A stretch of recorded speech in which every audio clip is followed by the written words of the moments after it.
The story takes place at the Lammer Citadel, a holy shrine where several snotty-nosed brats are present to receive their gifts. Rina, seeing an altar for the first time, wonders about the gift they might receive and asks Kai if he's excited.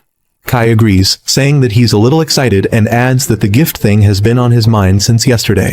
Seeing him panic like a total dweeb, Rina decides to walk away, leaving Kai, who still can't believe that the day has come when he'll be given his own gift. Apparently, in this world, when a human turns 13, they receive a special blessing from gods known as a gift. There are a variety of gifts ranging from handling weapons to the ability to use magic. Following that, Renee mentions that she'd like to become a princess, but becoming a rabbit wouldn't be so bad. Kai lets her know that she isn't becoming a princess with the face card she's rocking, and when Rina asks Kai about the gift he wants, Kai replies that a sword gift would be nice. However, only he knows that it's a complete lie, as he doesn't want a sword gift at all. His grandpa is the only one who wants Kai to have this gift and take over the family's sword dojo. What Kai truly wants is a gift that lets him go on adventures and become a great hunter like his mom. Hunters are people who explore unknown parts of the world and defeat evil monsters. Kai then begins to think how he doesn't have any talent with a sword to begin with, and that his only 2 brain cells don't allow him to learn as fast as most people could. While he figures that his relative named Roman should be the one to inherit the dojo, a loud noise catches their attention. Turns out someone received a rare gift, and that person turns out to be Lila, who comes running towards the 2 of them. When Kai asks about the gift she received, Lila replies that she got the gift called Sword Expert. Lila is the only daughter of a longsword dojo, as well as the girl Kai will be clapping in the future. However, her being his fiancée is something their parents decided for them. Simultaneously, Keith and Roman appear as well, and before Kai can even ask Roman about his gift, Roman shoves him aside and tries to rizz up Lila, telling her that he got the gift called Spear King. But she doesn't seem that surprised, as Lila had already seen him. Just then, a member of the Holy King's Order of Paladins arrives, asking to speak to Lila regarding the gift she received. When Lila mentions that her gift isn't that unique, the oldie replies that she has trained every day from dusk till dawn to hone her sword skills, which is why they want her to join their ranks. Kai thinks Lila is truly amazing and asks her to go talk to them. With that being said, Lila leaves and Keith apologizes to Kai for Roman, who got all worked up. After they are all gone, Rina tells Kai that the line is moving, and before long, her turn arrives. The priest gets surprised seeing her gift, and lets her know that she got the Sword Master gift. Hearing about her gift makes the guard discuss how everyone is getting overpowered gifts, and they start to wonder if this is because the demons are planning an attack. After scolding the guards for yapping too much, he asks Kai to come forward. He first asks for Kai's name, and tells him to place his hand on the crystal. As soon as he places his hand over the crystal, his body suddenly starts feeling heavy, and the light from the crystal ends up disappearing as well. The priest also loses a few years of his life seeing his gifts and tells Kai that it's the most incompetent gift in the world. Some time has passed since that day, and currently, Roman and Kai are having a practice duel. Everyone seems to be cheering for Roman, reminding him that his opponent is the most incompetent in the world.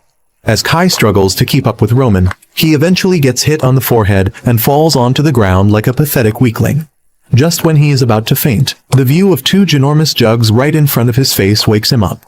Lila helps him get back up on his feet, while Kai can't help but have a staring competition with them. Following that, she rubs medicine on his forehead wound, and Kai remembers that since he received that gift, his life has been going downhill. Due to his gift, Kai's physical abilities have gotten weaker than women and children who haven't done an ounce of training. No one talks to him anymore, and even strangers have started bullying him for no reason. Currently, only Lila and a few others treat him the same way, even though his engagement with Lila was cancelled the day he got the gift. He is now a nobody but figures that it's fine as he has gotten used to it. Following that, Lila asks if he's going to the royal capital soon, to which Kai agrees, saying that it's pretty hard for him to stay at Lammer. If he goes to the capital, Kai is hopeful that he might be treated like a human again. Lila questions if he plans to find a job, but Kai disagrees, saying that he plans to go to the neighboring city. It's home to a race without gifts, and he's sure that even someone like him can find some kind of work there. Additionally, he promises to send Lila letters, but she replies that it won't be necessary and runs away, telling him that she needs to sort out her luggage. Kai also decides to go and talk to his grandpa, but runs into Roman on the way. Roman reminds him that he's the holder of the Spear King gift, and since Kai isn't engaged to her anymore, he's the only right man for her. However, Kai replies that it's something Lila should decide for herself, which makes Roman question if Kai thinks Lila would choose an incompetent mutt like him. Kai answers back and tells Roman that his feelings towards her are different, and that he has nothing to worry about.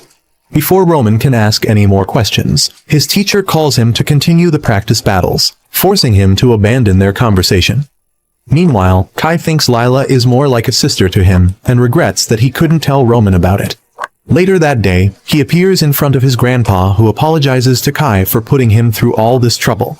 When Kai asks what he means, his grandpa mentions his engagement being cancelled and him being chased out of the house. But to his surprise, Kai replies that he doesn't mind at all, as he's always seen Lila as his sister, and besides, going to the royal capital was a dream of his. This causes his grandpa to burst out laughing, telling Kai that his eyes used to be clouded before, but now he doesn't have to worry as they seem to be more clear than ever.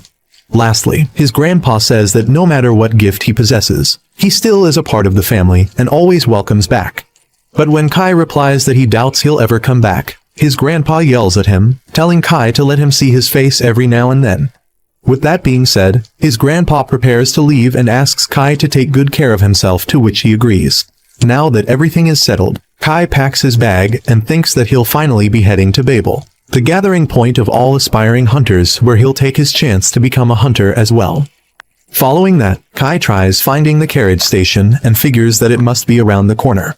Just then, a luxury carriage stops right in front of him, which makes Kai wonder what kind of person could be riding inside. To his surprise, a busty baddie steps out of it, asking if he's Kai and introducing herself Rosemary. Kai instantly remembers that it's the same name as the Amelia Kingdom's priestess, and before he could say anything, Rosemary mentions that she will be accompanying him to the royal capital. Additionally, she asks him to call her Rose, to which Kai hesitantly agrees. Suddenly, her maid begins staring into Kai's soul and ends up grabbing him by his collar, confusing Kai. She then calls him an incompetent brat, asking if he has no manners, but gets scolded by Rosemary, who tells her to stop that at once, reminding her maid that she's the one who wanted to travel with Kai, and that her action brings shame to both her and Kai's grandfather. This causes the maid to apologize, while the carriage driver tells Rosemary that Rosanna's actions were out of devotion to her. Following that, Rosemary slaps herself as hard as she can, shocking Kai, and while bleeding through her mouth, asks him if they should get going. Nonetheless, he prepares to get on the carriage, wondering if all nobles have a loose screw like her. Additionally, he is grateful to his grandpa for arranging the ride, but can't help wondering if he'll be okay around these people. Later that day, they make a stop at a camp and Kai stands in line, waiting for his turn to receive food. The chief lets him know that it's his turn, but only gives him a loaf of bread, saying that it's Sir Frankton's order. Kai remembers his grandpa telling him that all travel expenses were paid for, and thinks that he might need to pay separately for food. Just then, a man who's built like a stress ball purposely bumps into Kai, causing him to fall down and waste the only loaf of bread he had.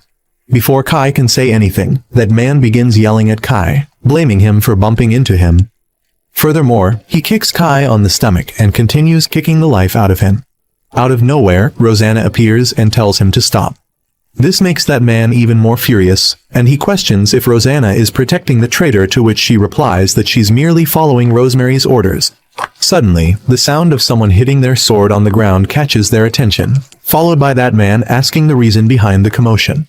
Having no other choice, the fatty is forced to walk away, and Kai takes a breath of relief. However, when he tries to thank Rosanna, she walks away, letting him know that she wouldn't have helped him if it weren't for Rosemary's orders. While walking past each other, both Rosanna and that man greet each other. Following that man comes up to, mentioning that one of her men caused trouble for him again. Kai recognizes him as Arnold. Surprisingly, he begins bowing in front of Kai, saying that his subordinate's rude behavior is due to his own negligence. But Kai mentions that it's always the same, as both people from the capital and Amelia Kingdom see him as an existence shunned by God. This makes Arnold decide to bring Kai's food to his tent from now on.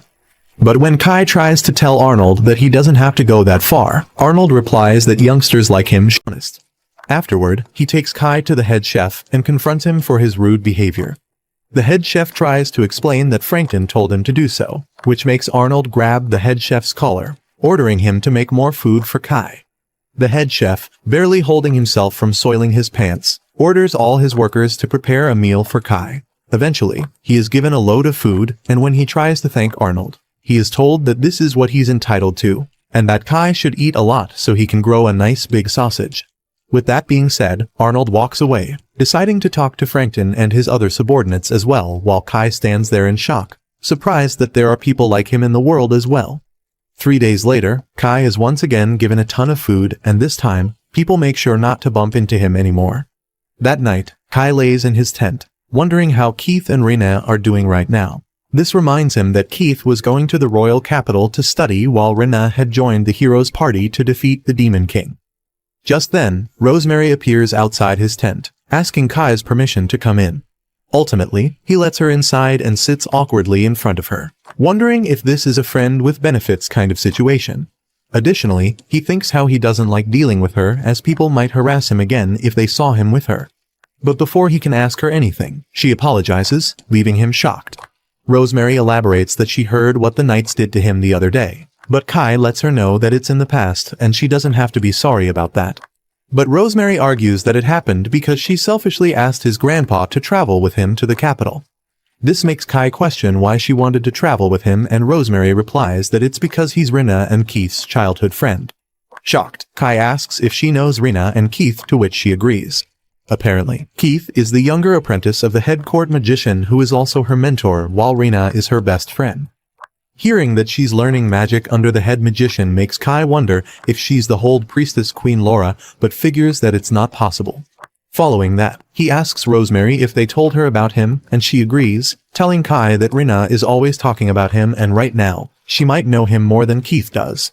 After hearing so much about him from them, she wanted to meet Kai herself.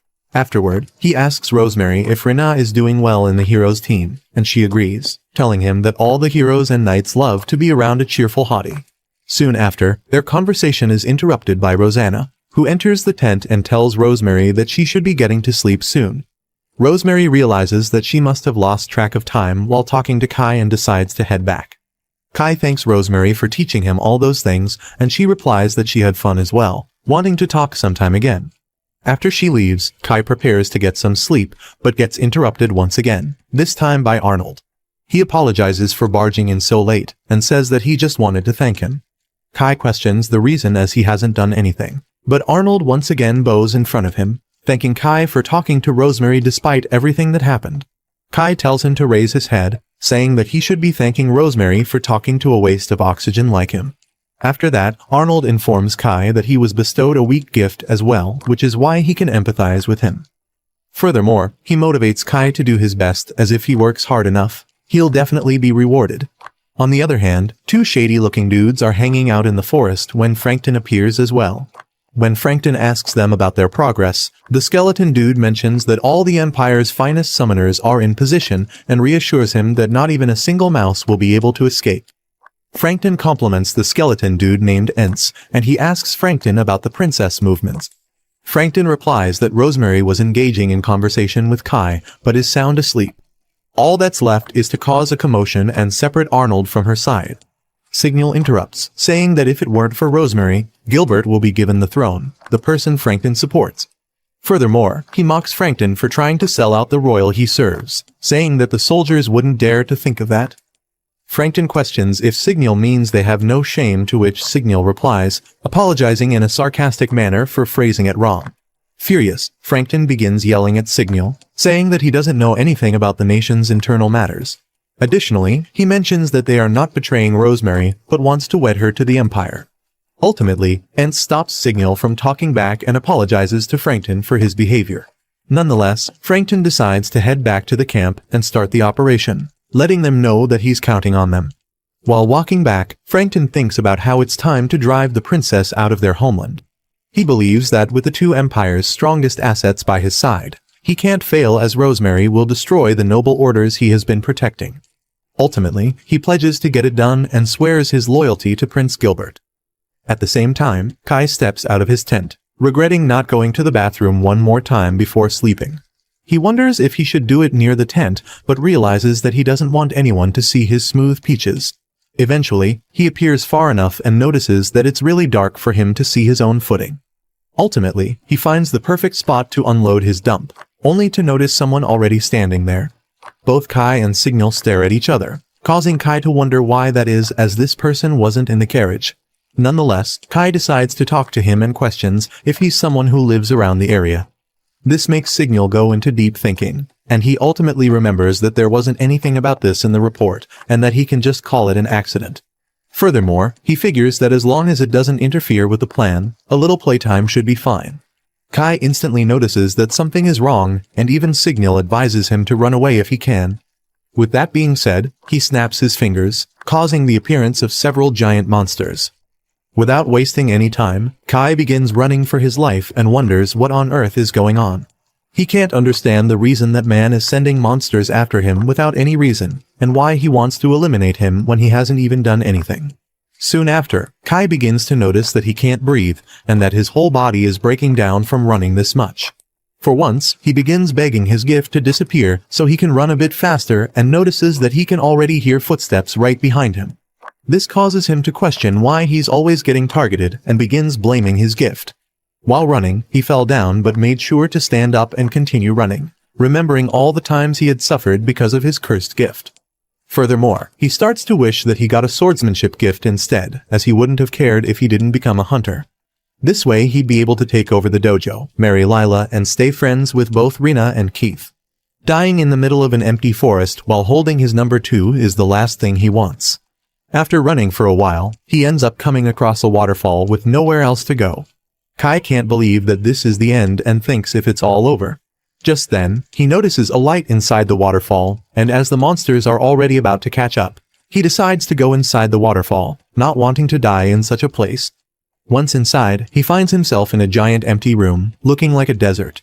Surprisingly, the sun seems to be shining as well, which confuses Kai as moments ago he was inside the forest during nighttime.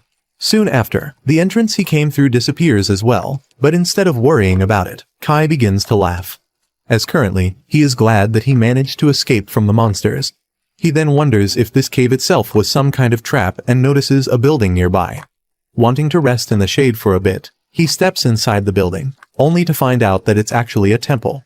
Additionally, he notices an altar-like structure inside the room with a place to put his handprint on. Even though there is something written, this kindergarten dropout fails to read it and decides to just place his hand on that thing. As soon as he puts his hand on top of it, all the crystals present in the middle of the room begin to glow, followed by a system window appearing. It begins to verify his gifts and mentions that Kai is holding a gift ranked above divine tier, making him wonder if this is some kind of mistake. Following that, the system window welcomes him to something called the Trails of the Gods. After he presses the proceed button, he is taken to a window informing him about all the rules of that place. After reading them, he gets to know that the building he is in is a dungeon. He is fully aware that places like this are cleared by top-tier hunters, but if he goes outside, there will be monsters waiting to turn him into minced meat. This causes him to panic, but he makes sure to stay calm and organize his thoughts. Kai then remembers that he is granted 5 things and makes the first thing, an item box, to appear. Inside the item box there are 2 things, namely escape shoes and an indestructible stick. To start things off, Kai selects the escape shoes, causing them to appear out of nowhere. After taking a look at those shoes, Kai thinks about putting them back, which makes them disappear. After that, he says storage, causing the item box to display the things present inside, making him believe that he actually got himself a rare item box. Now, it's time to test the 4th item, which is appraisal skill. Kai begins by appraising the escape shoes and finds out that they increase the probability of fleeing from enemies. Reading about what the shoes are capable of makes Kai wonder if this is a national treasure level item and gets the idea of appraising himself. There, he finds out that his gift really is divine ranked and learns that under certain conditions, it holds the potential to exceed all limits in any category. Realizing that it's just a fancy way of saying that effort pays off, he decides to put it aside and remembers the 3rd item, that is elixir. After looking around the room, he manages to find the elixir spring, which surprises him as he thought it would be in a bottle. In order to test the capabilities of this elixir, Kai cuts himself using a knife and puts his injured hand in the elixir. To his surprise, the elixir heals the wound instantly. Realizing that he got an item box, the appraisal skill, and discovered the elixir spring, he might be able to become a hunter if he reports this to the Hunter Guild. After arming himself with everything he found, Kai is now prepared to escape this place. With that being said, Kai begins walking deeper into the dungeon and decides to stick to the wall, just like he learned in the Hunter Manual. Believing that he can make it through, Kai continues making his way forward until the wall he's using as a guide ends. Before he can decide what path he should pick, Kai notices a monster chewing his arm without a care in the world. He then begins to panic and tries to free himself from the monster. As Kai struggles to free himself, the monster grips his arm with even more strength, ultimately resulting in his arm getting severed. Without thinking much, Kai begins running towards the room from where he initially came from and goes straight towards the elixir. There, he rearranges his thoughts and remembers that he was on his way to the capital and was camping when he bumped into the man with red hair. Following that, he takes his head out of the elixir and after catching his breath, remembers that the grasshopper monster got his right arm. Luckily, the elixir manages to heal it, causing Kai to be relieved that he managed to escape from the monster again. Even though the elixir healed his arm, it couldn't repair his supreme drip, and seeing the blood stains on his shirt makes Kai realize that it wasn't a dream and everything he experienced was real. Additionally, he is aware that in order to escape, he needs to go back into the dungeon. He was lucky to survive this time, but the next time it happens, the grasshopper might turn him into a full-course meal. Thinking about this makes Kai annoyed, and he begins to cry, wondering why it always has to be him who goes through all of this. It has now been 7 days since he entered the temple. There is nothing to eat, and at this rate, he might starve to death. The only edible thing is bugs on the ground, but after appraising them, he finds out that it is a poisonous bug, powerful enough to eliminate a dragon using its poison. Even though it's highly nutritious, Kai decides not to eat it for now. Eventually, 15 days passed, and now Kai has an idea in mind for which he drinks a lot of elixir. Just to stay on the safe side, he drinks some more and decides to finally eat the poisonous bug. Without thinking much, he puts the whole thing in his mouth, and instantly his vision begins turning red, making him wonder if this is it. Just then, a notification of him acquiring a skill appears which makes him wonder why he is still alive. Following that, another pop-up notification appears, informing him that he has been granted resistance to weak poison. This makes Kai relieved that the elixir worked, but he still feels incredibly nauseous. Additionally, he has started experiencing headaches and dizziness. To remedy this, he drinks some elixir once again, which relieves him of both symptoms. For some reason, his stomach feels full too, but he can't be excited, knowing that he'll be eating nothing but bugs from now on. It has now been 100 days since he arrived at the temple and finally, he has gained total resistance to poison, which means that no matter how many of these bugs he eats, he won't die. Before long, 1 year passed and Kai has now started practicing swordsmanship to clear his mind. Just like that, a decade has passed, and Kai has not stopped practicing swordsmanship. However, after he has crossed the 40 years mark, Kai has started fighting imaginary opponents, and right now, he's facing off against Roman. Without thinking much, he dashes toward Roman, and they clash blades. Surprisingly, Kai manages to disarm Roman and defeats him for the first time. With that being said, Kai is done with today's virtual match and thanks his imagination of Roman for the practice. He then remembers that he has been winning a lot more in these virtual matches as he managed to beat his master as well. All this practice helps him acquire another skill that slightly increases his status during real combat with swords. Kai realizes that he has never heard of the Kairyu swordsmanship that the system is talking about, and noticing that it's called the first stage, he decides to keep up in order to gain the upper levels of this skill. Just like that, 800 years have passed and currently Kai is fighting a master swordsman from Isabel, the strongest elf swordsman, and the former sword emperor of Glitnir Empire. Now, 1500 years have passed, and Kai calls all those legendary heroes weak, telling them to come at him all at once. Ultimately, 3000 years have passed since this all started, and only one opponent is left who Kai can face. Currently, Kai is the strongest swordsman in the world, surpassing all sword saints combined. The only opponent he can face now is himself, and with that being said, the duel of Kai with himself begins. Following that, he finally sets out to explore the dungeon, and after using appraisal skill, realizes that the grasshopper's stats are unknown except for his name. However, he finds an enemy who's shrouded in mystery quite interesting and dashes towards him, telling the monster to show him the path he must take. The monster also tries to attack Kai, but he easily dodges it and mocks the monster for his attack being too straightforward and weak. Afterward, he manages to land a hit on the monster's face, and the monster tries counterattacking using his legs. However, Kai once again blocks the attack using his rod, and seeing the monster jump at him, Kai lets out a sigh, asking the monster if this is his limit.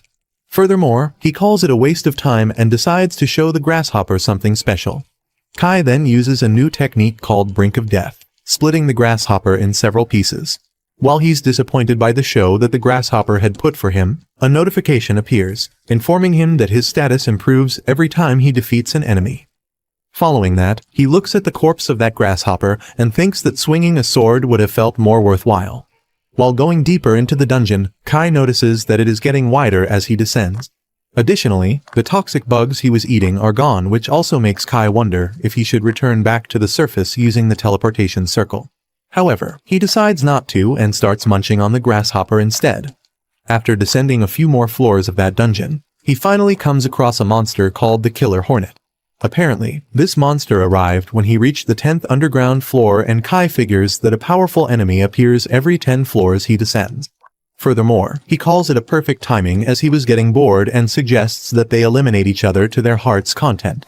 Suddenly, the hornet disappears and lunges at him with insane speed, ripping off Kai's arm before he could even notice.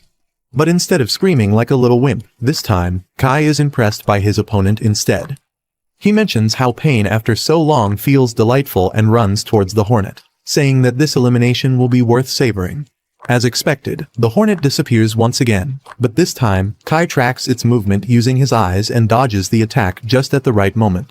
Realizing that the hornet is doing a straight line attack as well, Kai wonders if that's all the hornet is capable of. He has also noticed that the hornet trembles in one place for a while before moving at high speed. To his surprise, the hornet then lets out its stinger, making Kai realize that it was hiding its trump card. The hornet then begins spraying its liquid all over the room, and Kai instantly figures that it's poison. Instead of dodging, he begins concentrating and uses the third form of his sword technique called the Moon Mirror. This technique allows Kai to wrap the poison around his stick, telling the hornet that ranged attacks have no effect on him. With that being said, he throws the attack right back at the hornet, causing it to burn to its demise, or that's what Kai had thought as the hornet tries attacking him once again. He is impressed by how persistent the hornet is, complimenting it for carrying the pride of a warrior. Nonetheless, Kai uses the second form of his sword technique called the Lightning Strike to punch a hole in the hornet's body. Later, he informs it that as a fellow warrior, he made sure to respond with his fastest sword technique, and this time, the hornet is dead for good. After defeating the hornet, a notification appears informing Kai about the reward he has unlocked. While he's confused about the kind of reward it might be, a rusty-looking treasure chest appears in front of him. Inside that box, Kai finds a flame sword that has the ability to ignite anything it makes contact with. However, Kai isn't sure about this sword as he believes that his rod gets the job done just fine. Just then, the idea of using the flame sword to roast the bugs appears in his mind, but sadly there aren't any bugs nearby, so he decides to try it on the next floor. After descending even further, he enters a room that is filled with lava. However, Kai seems to like this and mentions that this is the kind of challenge he expects. Knowing that his shoes aren't heat resistant, he gets an idea and decides to experiment by taking off his shoes. After that, he puts the escape shoes back in his inventory and without hesitation, steps barefoot on the lava. However, the floor turns out to be hotter than the single moms in your area, and Kai quickly heals it using the elixir. Once again, he steps barefoot on the floor, and this time realizes that he is able to withstand the heat for about 10 seconds. Additionally, a pop-up window appears, granting him heat resistance that could be increased after exposing his body to heat 500 times. After healing his feet once again, Kai decides to max out his heat resistance stats by continuously stepping on lava. Furthermore, he comes across floors that are filled with blazing magma, frozen ice, deserts, flooded rooms, wind blade zones, and lightning strike zones, but makes sure to increase his resistance to those things each time. Ultimately, after reaching the 300th floor, he has achieved resistance to all the rooms he went through, making him almost invincible. With that being said,